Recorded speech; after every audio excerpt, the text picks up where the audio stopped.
तो कर्म का सीधा सीधा अर्थ क्या होता है कि एक्शन। कर्म मतलब एक्शन। जैसे मुझे भी प्यास लगी, मैंने पानी पिया, मेरी प्यास बुझ गई। तो एक इंसान कर्मों का एक जीता जागता पुतला है। हुँ। It's a puppet of the past past karmas. इसीलिए ये बहुत ही मुश्किल है जानना कि किस हद तक हम किसी को दोष देंगे, क्योंकि वो खुद उतना इंडिपेंडेंट नहीं है जितना आप समझते हो। जैसे अभी मान के चलिए, आपको थकान महसूस हो रहा है तो आपको तो सोना ही पड़ेगा।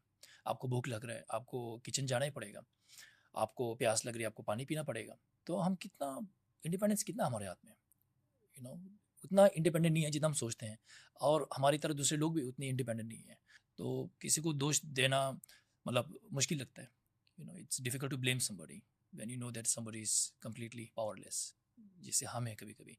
सो ये अगर आप थोड़ा सा इसको समझ लें तो आपको थोड़ा सा लोगों को दोष देने का मन नहीं होगा।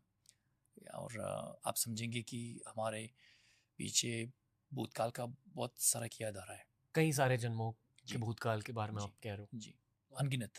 ये जैसे चिड़िया हवा में उड़ता है, आपको उसकी परछाई दिखाई नहीं देती है, और आपको पता नहीं होता कि चिड़िया की जो परछाई है वो कहाँ पर है और किस समय चिड़िया अपने परछाई से मिलेगी।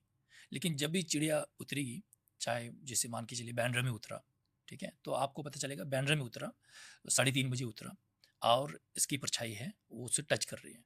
तो उसी तरह जब भी आपके साथ कुछ होता है, अच्छा होता है, तो आपको ये सोचना है कि पिछले जन्म में आपने कुछ अच्छा काम किया है, क्योंकि अभी उसका नतीजा अभी आपको अच्छा महसूस हो रहा है, खुशी मिल रही है। उसी तरह अगर आपके साथ कुछ घटना होती है दुखित, तो आपको ये भी जानना है कि पिछले जन्म में आपने कुछ किया, लेकिन वो अभी दिखाई नहीं देगा।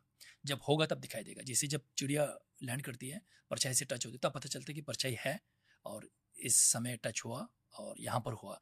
तो हमें भी पता चलता है जब हमारे साथ कुछ अच्छा होता है तो हमने भी पिछले जन्म में कुछ अच्छा किया है, कुछ ऐसा किया होगा, एक अंदाज़ा हमें मिलता है।